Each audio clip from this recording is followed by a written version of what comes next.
2 bombs were defused overnight at Cairo International Airport.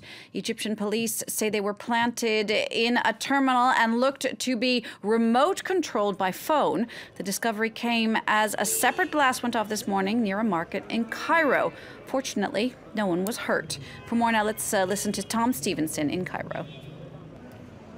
The police have told us that what they describe as a stun device or a stun bomb, which is a little bit of a misnomer, but it's a relatively small handmade bomb, was detonated right in the center of the city today. The significance is that this square, known as Talaat Harb Square, is one of the main interchanges right in the center of the city in downtown Cairo. And it's also the site where there were large protests and police clashing with protests last week, which resulted in one police officer apparently shooting dead a young protester by the name of Shaima. So this device that was detonated, it certainly wasn't a large explosion. We haven't had any reports of casualties so far. In fact, the health ministry have been relatively clear about that. But the significance comes from where this explosion took place.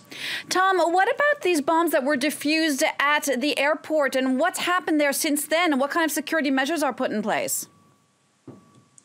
Well, the head of security at the airport, a man by the name of Al-Sissi, has said that, in fact, he's now changed his statement and said that he believes both of these devices were found at Terminal 3, outside the Terminal 3 building.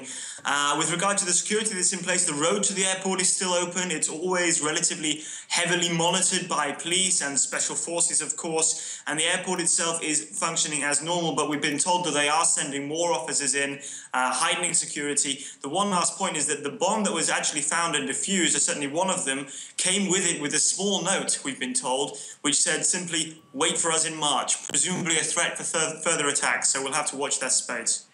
Tom, do we have any idea, any confirmation that these 2 incidents today could be related, and who might be behind the attacks? Well, firstly, we've had no formal claim of responsibility for these attacks. However, what we can say is that the vast majority of militant attacks like these that happen in Egypt are from one of 2 groups. The group formerly known as Ansar Bayt al-Maqdis, which has now pledged allegiance to the Islamic State and calls itself the Islamic State province in Egypt.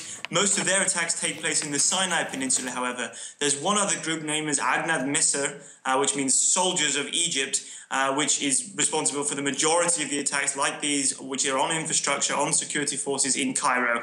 We haven't had any claim of responsibility yet, but in all likelihood, one of these groups would be the lead contenders. That's Tom Stevenson in Cairo.